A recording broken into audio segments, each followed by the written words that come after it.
Madam IVF ಅಲ್ಲಿ ಬೇರೆಯವ್ರ ಮಕ್ಕಳಾಗುತ್ತಂತೆ ನಿಜಾನಾ? ಹೆಲೋ ಹಾಯ್, ನನ್ನ ಹೆಸರು ಡಾಕ್ಟರ್ ಗೀತಾ SK, ನಿಮ್ಮ ಗೈನಕಾಲಜಿಸ್ಟ್ ಮತ್ತು IVF ಸ್ಪೆಷಲಿಸ್ಟ್.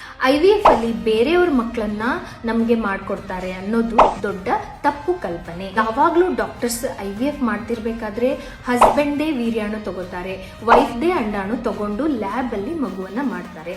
ಹೀಗೆ ಕೆಲವೊಬ್ಬರಲ್ಲಿ ಅಂಡಾಣು ಮತ್ತು ವೀರ್ಯಾಣು ಇರೋದಿಲ್ಲ, ಅಂಥವ್ರಿಗೆ ಡೋನರ್ ಪ್ರೋಗ್ರಾಮ್ ಅನ್ನೋದನ್ನ ನಾವು ಅಡ್ವೈಸ್ ಮಾಡ್ತೀವಿ. ಇದು ಏನು?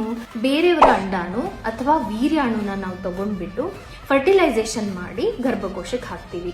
ಬಟ್ ಇದು ಕಂಪ್ಲೀಟ್ಲಿ ಲೀಗಲ್, ಮತ್ತೆ ಪೇಷಂಟ್ಗೆ ಇನ್ಫಾರ್ಮ್ ಮಾಡಿನೇ ಅವರಿಂದ ಕನ್ಸೆಂಟ್ ತಗೊಂಡು ಆದ್ಮೇಲೆನೆ ಇದನ್ನ ನಾವು ಮಾಡ್ತೀವಿ.